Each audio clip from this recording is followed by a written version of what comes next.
The flickering fluorescent light of the hardware store illuminated a scene of utter chaos. Shelves lay toppled, tools scattered, and a single, terrified woman, Sarah, clutching a crowbar, stood amidst it all. Outside, the familiar moans of the undead were punctuated by a sharper, more unsettling hiss. This wasn't just the zombie apocalypse, this was Project Zomboid, modded to oblivion. Sarah, a seasoned player of the game, had thought she was prepared. Hours spent meticulously crafting and mastering combat tactics. But nothing could have truly prepared her for this. The addition of ninjago content had thrown a wrench into everything. Ninjas were cool, sure, but the serpentine. They were a nightmare. She cautiously peeked out the shattered window. A pack of zombies shambled down the street, as expected. But lurking behind them, their scales shimmering in the meager light, were two anacondae. They were bigger, faster, and their eyes intelligent. These weren't mindless monsters, they were predators. Damn, Sarah muttered, gripping the crowbar tighter. Anacondae were bad news.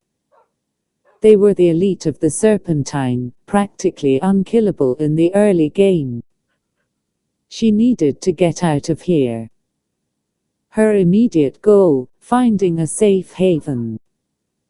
Her long-term goals, as always in Zomboid, were far more ambitious: survive, build a self-sufficient base, and maybe, just maybe, find some allies amongst the chaos. Especially allies who could handle the serpentine threat. Sarah scavenged what she could from the ruined hardware store: a hammer, some nails, a saw crucial for boarding up windows, and a rusty hunting knife. She then cautiously moved through the back door, keeping low, scanning the alleyways. Her initial plan was to head towards the rural outskirts of Muldroff. Fewer zombies, more space for farming. She had a vague recollection of a farmhouse east of town, a good starting point. As she navigated the streets, the serpentine presence became increasingly apparent. A vampire lurked in the shadows, its crimson scales glinting menacingly, its fangs dripping with venom. Its bite, according to the mod description, could turn anything including cars into a vampire monstrosity. She gave it a wide berth. The walk to the farmhouse was arduous. She cleared hordes of zombies with her trusty crowbar, dodging and weaving, conserving her stamina. She encountered hypnobrai, their swirling eyes attempting to mesmerize her, but fortunately, she had enough grit and awareness to resist their influence. Finally, she reached the farmhouse. It was dilapidated, with boarded-up windows and a crumbling porch, but it was a start. She cleared the immediate surroundings of zombies and began the tedious task of reinforcing the barricades. The sun was beginning to set, painting the sky in hues of orange and purple, a beautiful backdrop to the impending apocalypse. Over the next few weeks, Sarah established a routine. Scavenging for supplies, fortifying the farmhouse, and slowly clearing the surrounding area.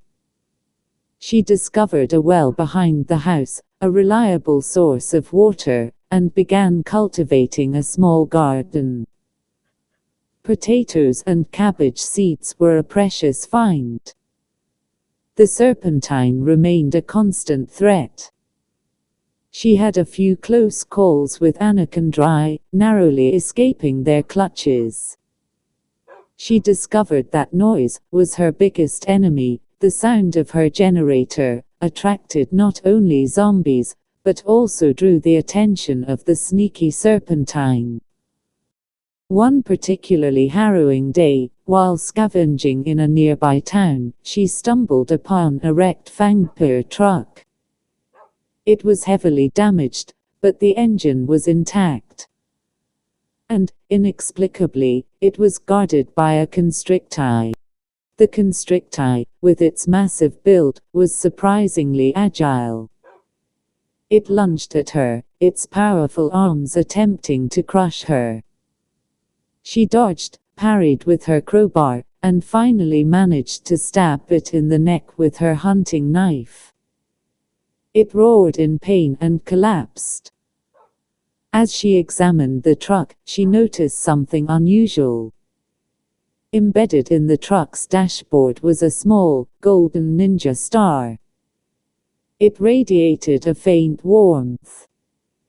Intrigued, she pried it loose.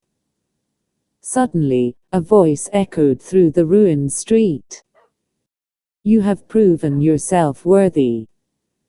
Sarah whirled around, her heart pounding. Standing before her, cloaked in shadow, was a figure.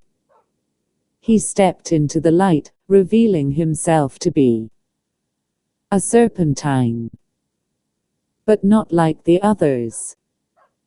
This one had scales the color of jade, and his eyes held a flicker of intelligence and, surprisingly, kindness.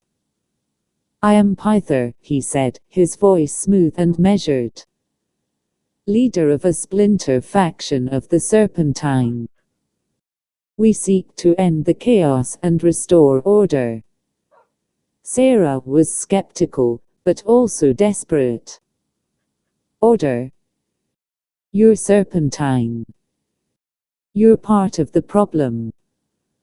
"Not all of us," Pyther replied. "The Anacondri, the Hypnobri, the Fangpir. They are driven by instinct, by a hunger for power. We, the Jade Serpentine, believe in coexistence. We possess knowledge, skills, and a desire to survive." Pyther proposed an alliance. In exchange for access to her farm and supplies, the Jade Serpentine would offer their protection and knowledge. They knew the weaknesses of the other Serpentine tribes, possessed advanced farming techniques, and understood how to harness the power of the ninja weapons. Sarah, after much deliberation, agreed. It was a risky gamble, but she saw an opportunity. She needed allies, and the Jade Serpentine offered something the other survivors couldn't, an understanding of the enemy.